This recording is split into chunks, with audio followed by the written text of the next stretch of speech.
till we came to a parting of the ways. To the right lay the road to paradise, open only to the virtuous few.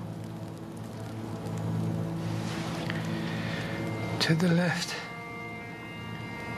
I saw an army of forsaken souls stumbling on toward 3 dark houses, fearful dwellings of punishment and pain.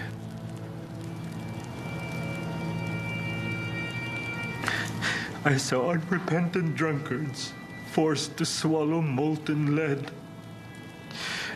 And when they drank it, their bowels were seized with an exquisite burning.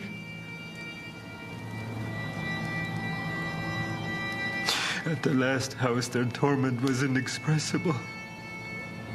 I heard their screams, crying pitifully, roaring like the falls of a great river.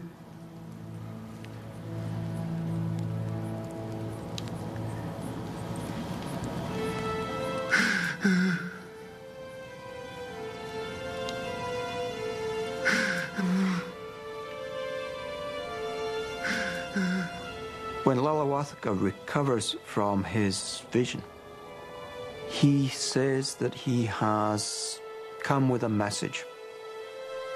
And the message is, I think, a message of revitalization, of restoration for a people who've lost their way in the way that he had lost his way. He is a reformed individual. He takes a new name for himself, Tenskwatawa, the open door.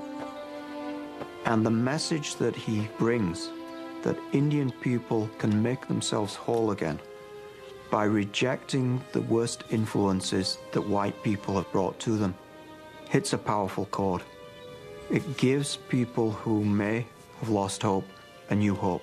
It gives them a direction. It gives them an opportunity to remake themselves, to restore themselves by reviving their Indian culture and identity. My children. Well, the impact is he reforms instantly. He suddenly doesn't drink anymore. And he is preaching to others now that if you want to save yourselves, you have to have a personal revolution in your way of life. My children, the Great Spirit bids me to say to you thus: you must not dress like the whites. You must not get drunk. It displeases the Great Spirit. And he formulated a message that appealed to a great many Shawnee, Delaware, Wyandot, Kickapoo, Potawatomi, because that was their experience at the time. You know, this is a world totally out of balance. And so his vision is the vision for all Native people in a broad way. It's intended for everyone. And as a recovered alcoholic, you know, he could speak to people who had not had that conversion experience, who were still caught up in that cycle of despair. He took the name Tenskwatawa, the open door, which was a way of, he was suggesting that he was a way that you could reach grace through him. He was a doorway to salvation. Friends and family members were astonished by the changes that had transformed Lalawathaka almost overnight, and none more so than Tecumseh himself, who all through the fall and winter of 1805 looked on thoughtfully as young men from across the Midwest trooped into their village along the White River in increasing number, drawn by his brother's siren call of renewal, and by his brother himself, who would soon be known simply as the Prophet.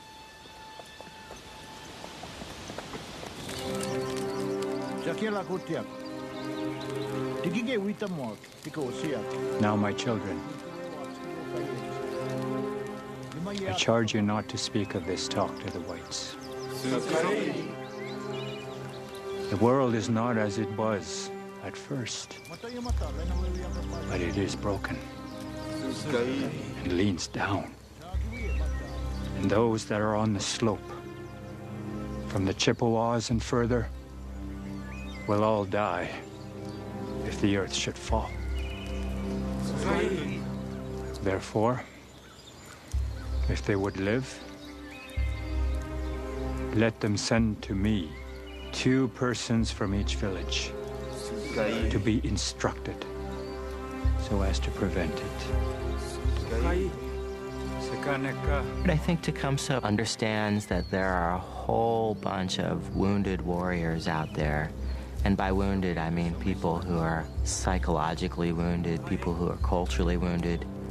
And I think he sees Tenskwatawa's vision as a means of inspiring them to act, to pick up their feet, you know, and to join him.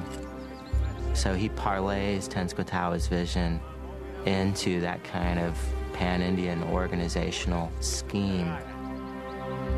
And very quickly, as early as 1806, you see a political plan coming into it. Tecumseh is saying we can use this movement to reunify this broken people, the Shawnees, which was a long-desired dream of Shawnee leaders, was to bring this scattered tribe together, make them of consequence again.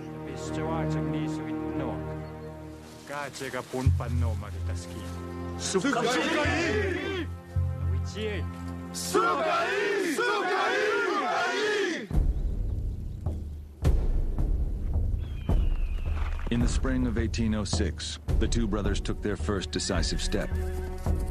Eager to establish a center for the new movement and to reassert the Shawnee claim to homelands already ceded by treaty, they moved their village to a new site in western Ohio, on the American side of the line established by the Treaty of Greenville 10 years earlier, in open defiance of the American government.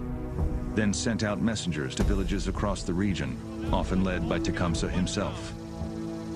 The Shawnees have heretofore been scattered about in parties which we have found has been attended with bad consequences. We are now going to gather them all together to one town, that one chief may keep them in good order and prevent sickness, want, and shame from coming among them. Initially, Tecumseh remains in the prophet's shadow. We know that he's aware of his brother's transformation. We know that the brother lives in, quote, Tecumseh's village, but it is the prophet that first attracts the tribal people to the village. From the start, the new movement sent shockwaves surging through Indian country, unsettling native communities already rocked by decades of change, and deeply dividing the Shawnees themselves, along with other worn-down tribes like the Delawares and the Wyandots. The Shawnee chiefs in Ohio saw power struggle in it straight away. They saw this is a man from the junior division of the Shawnees bidding for power, and we're damn well not going to give it to him. Even within Tecumseh's own nation, there are Shawnees who are now trying to follow the white man's path, who are following the leader Blackhoof, who is a person who had fought against the Americans through the Revolution up until the Treaty of Greenville, but now as an older man is saying, we fought, we've tried that way, it's not working, we need to try this way. In April 1806, eager to win more recruits from among the troubled tribes in Ohio and Indiana, Tenskwatawa issued a direct challenge to any leaders who opposed him, accusing them of witchcraft and of being in league with the U.S. government. He essentially engaged in a series of high-profile confrontations with their leaders to the point where he enters into a Wyandot village and engages in a ritualized killing of a Wyandot leader. He essentially accused him and others like him of being a witch, of attempting to undermine them by acting as a kind of wedge for Americans to enter their communities and harm their people. And so people begin to see him as an iconoclast of sorts, who's willing to take on government chiefs who are in the pay of the United States, and his message spreads like wildfire as a result.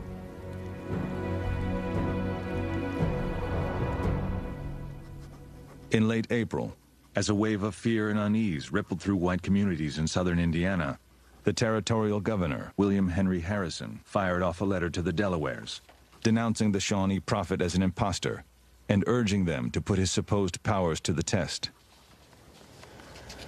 My children, who is this pretended prophet who dares to speak in the name of the great Creator?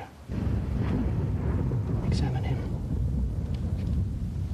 Demand of him some proof, at least, of his being the messenger of the deity.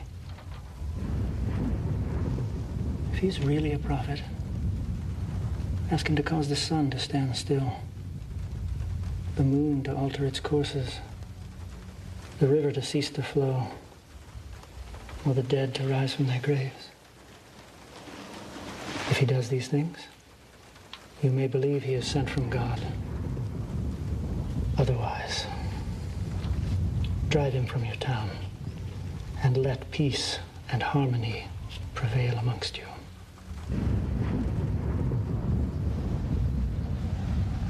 And in June 1806, the Shawnee prophet predicts an eclipse of the sun called a black sun by the Shawnees, which is a sign of great things to come, a sign of great change.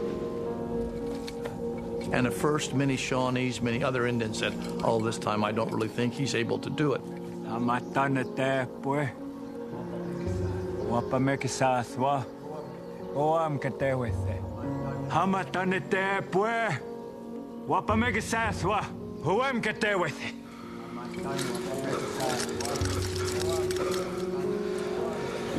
Did I not speak the truth? See now, the sun is dark.